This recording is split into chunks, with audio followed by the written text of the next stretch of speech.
Hey there, welcome back to my channel. So I wanted to make you a video that you could, really apply these tips right away and have an instant success or instant results. And so I thought, what is the one thing that everybody wants to feel or have? And I thought it's how to be more attractive. And that's what today's video is about.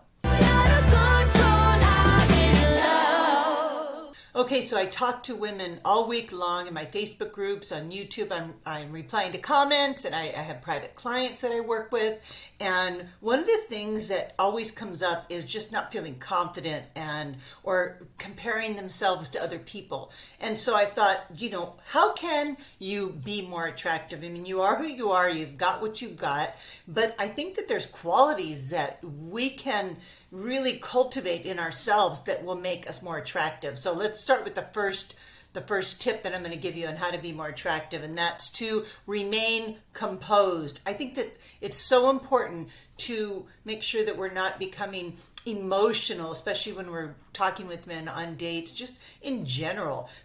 But I doesn't mean that I'm saying emotions are bad. I'm just saying you have to remain composed. So not overreacting, because typically when we're overreacting, it's coming from our history. I always say, if somebody steps on your toe, it hurts. If it hurts an hour later, it was already infected. And so sometimes when we process our history, then we take it with us and we drag it into other relationships with us. So not overreacting, remaining composed is really going to serve you, because I remember, let me just tell you a quick story.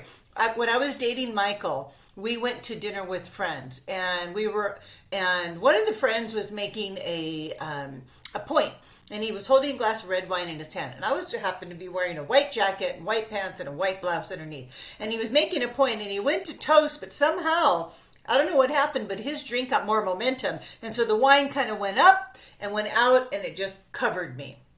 Now, this was when I was dating Michael. These were his friends, his people, and so I knew overreacting was going to really work against me. So basically, I just remained really composed. As red wine was in my eyelashes and I was blinking, I just said, "Excuse me, I'll be right back." I got up, went to the bathroom, cleaned myself up the best I could, came back. And of course, he was really sorry, blah, blah, blah. But that wasn't the point. The point was, and that the feedback that I got from that later, that Michael told me, was they were so impressed by how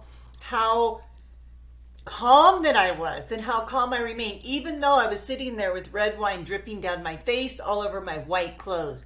So I can't tell you how much credibility that got me with Michael and with his friends. And so that's why when the check comes, if there's issues, he doesn't want to buy you dinner, whatever, remain composed. It's going to speak volumes on your character, and it's going to further you in the date that you're on. It's just going to really help you in all areas of your life. All right, the next one is accept yourself.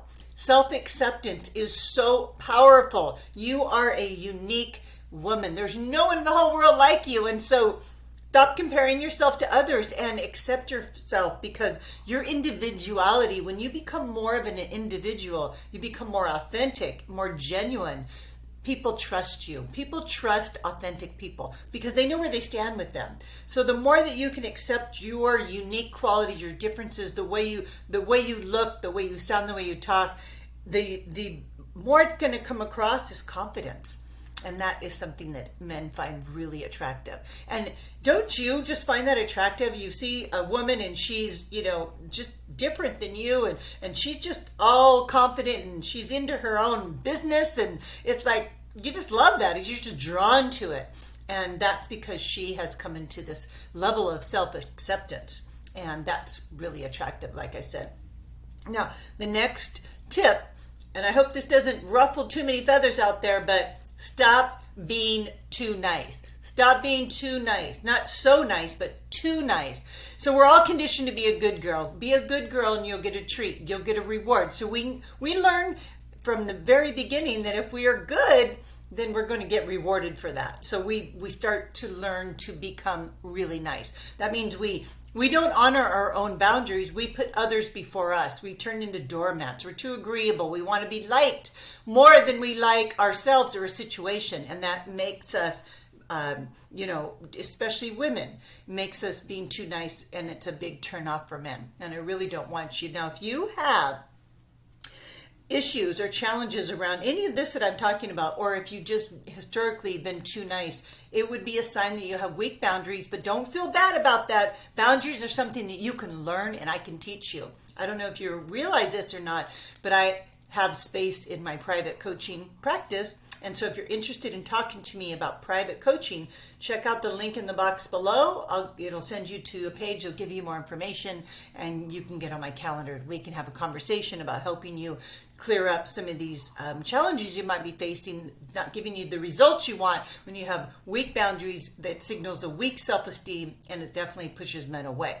So I can teach you how to strengthen that muscle, so to speak. All right, so now I want to encourage you, because I love hearing from you, to please write me a comment about anything I've said or suggest a topic or what's coming up for you. I'd love to hear from you. Also, feel free to share this video and like and subscribe to the channel so we can put more great videos in front of you. Now, the last thing I want to share with you is that I want you to belong to something. You belong to something. You. What do I mean by that?